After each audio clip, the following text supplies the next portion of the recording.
Mr. Speaker, the American economy is gaining momentum, but the independent Federal Reserve is regrettably not adding the energy needed to abet this growth potential. After 4 years of inflation caused by excessive government spending and an all-out assault on U.S. energy, our private sector economy is now in significant recovery, and it truly is only the beginning. Tariffs are realigning supply chains here at home, and by supply meeting and exceeding demand, this will continue to lower inflation. Additionally, the OBBB makes bonus depreciation, the small business deduction, the R&D tax credits permanent, sharpening our competitive edge and incentivizing capital investment. The table is set for growth. However, nearly $1 trillion in annual interest payments hang over our heads. Here is where the Fed's actions can make an enormous difference.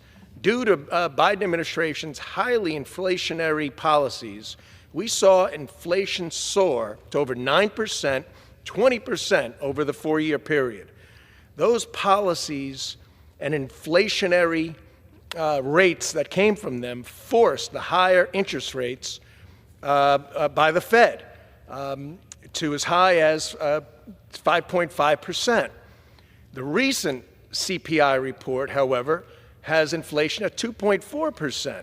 And PCE, the Fed's favorite indicator, personal consumption expenditures, at only 2.1%. Yet the Fed has not moved much and has left interest rates as high as at where they currently are at 4.5%. So, Mr. Speaker, a 1% reduction of interest rates to 3.5% would add $290 billion in GDP growth while also delivering $200 billion of savings in the service we pay on our debt. That's an improvement of $490 billion to boost our economy. Lower rates today will advance housing, an industry with a 3-to-1 multiplier, spur capital investment, and unlock durable good purchases, including cars and household appliances.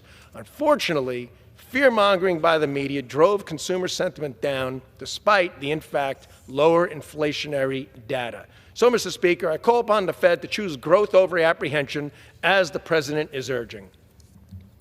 Mr. Speaker, arise today as we are voting on fiscal 26, FY26, the MilCon VA Military Construction, Veterans Affairs and Related Agencies Appropriations Act, an essential bill that demonstrates our unwavering commitment to our veterans, military families, and national security. This is a major piece of legislation totaling $453 billion that ensures we support those who've worn the uniform and continue building the strongest military in the world. This bill fully funds veterans' medical care, backing up the words we often say on this floor and throughout our districts that we support our veterans and we thank them for their service. Let me quickly walk through what's in this bill. $453 billion in total funding, $150 billion in discretionary funding, $300 billion for mandatory programs, $131 billion to fully fund veterans' medical care, $2 billion for military family housing, and over $1.2 billion for Guard and Reserve construction facilities. This supports President Trump's initiative to end veteran homelessness through the Bridging Rental Assistance for Veteran Empowerment Program, protects veterans' Second Amendment rights, and invests heavily in general military construction. I represent proudly more than 45,000 veterans in Pennsylvania's 9th Congressional District. When you include their families, many of whom have served or are preparing to serve, well over 100,000 Pennsylvanians just in my district alone will be directly impacted by what we do today. We also have 800,000 veterans throughout the Commonwealth of Pennsylvania. As well, our Lebanon VA, in my district, was ranked among the top VAs in the nation for many years in a row.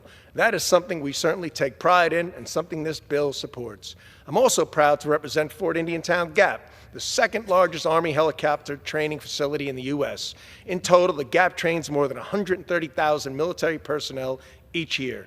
This bill not only honors our past military heroes, it also helps inspire the next generation to serve, as we are seeing that patriotism grow and recruitment is way up. Thanks in part to the new culture of strength and support for our military under President Trump's leadership. So I urge my colleagues to vote yes on this critical appropriations bill. It reflects our values, strengthens our defense, and ensures we never waver in our duty to those who sacrificed for our freedom. Thank you, and I yield back.